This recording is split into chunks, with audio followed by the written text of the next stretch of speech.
town centres are actually a really good example of the way that intergenerational divide has been played out, because we've kind of dropped the bingo halls and like little shops that older people used to really value in their communities. So you find older people increasingly say that there's nothing for them in their town centres. Oh dear, my bank is now a trendy wine bar. In recent years, the centres of our towns and cities have been transformed. Now they are devoted to serving the needs of the young and thirsty.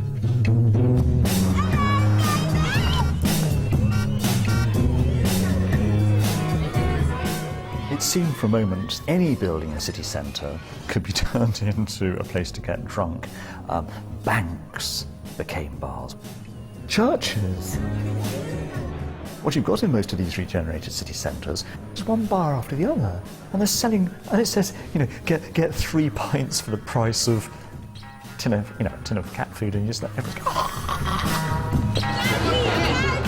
In a British town centre in the early 2000s, a new divide between old and young was witnessed by alcohol expert Colin Drummond. Yeah, okay, go on. And I was talking to the chief of police there, who was telling me that because of the massive growth in licensed premises, bars and nightclubs, and the change in the demographic of people coming into the city centre, the police had actually had to create a physical barrier between the younger group going to the nightclubs and the older group who were going to the more traditional venues like theatres and restaurants. So how did this happen? It was all the result of a bit of social engineering. Back in the late 20th century, young people would travel for miles to attend illegal parties, so-called raves, featuring a mixture of drug-taking, dancing and electronic music.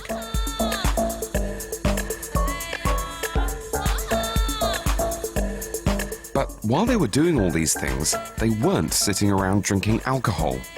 The drinks industry was concerned. How could they tempt the young off the wagon? In the 1990s, they invented alcopops and started adding things to keep the party pumping. Adding things like taurine and caffeine to alcoholic products was a big way in which you could say, this will give you the kick of a drug and it will keep you awake and keep them in a party mood for longer. Drinks commercials made oh-so-knowing references to dance culture. Take this beer ad, trying to reach the consumers that other lagers didn't reach. Observe the bright colours. What's your smiley? Observe the smiley face. Now look what happens to his head when he takes a sip. Hey man, get wired. By the noughties, the young were safely back on the booze. The drinks industry had succeeded in making alcohol cool again. Government was also doing its bit. Key licensing restrictions in our city centres have been loosened up. The idea was that more bars would make town centres more vibrant and bring in a continental attitude to drinking that would change the behaviour of the young.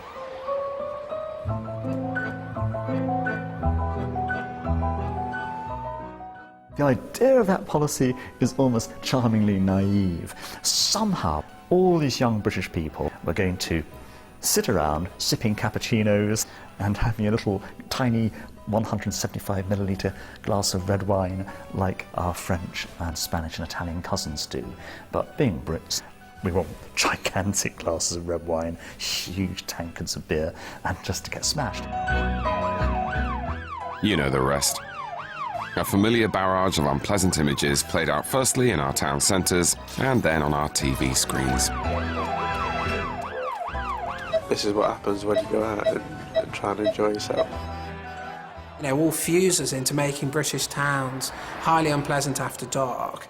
And the only people who might go into town is to see a cinema, and it's an increasingly fraught journey from wherever you are to go and see that cinema, because there's always single-sex packs of youth behaving in ways that make people feel increasingly uncomfortable. When it was clear the experiment wasn't going as planned, the scientists began to blame the guinea pigs. People are rightly fed up. Friday and Saturday night binge drinking that makes our town centres no-go areas for respectable citizens.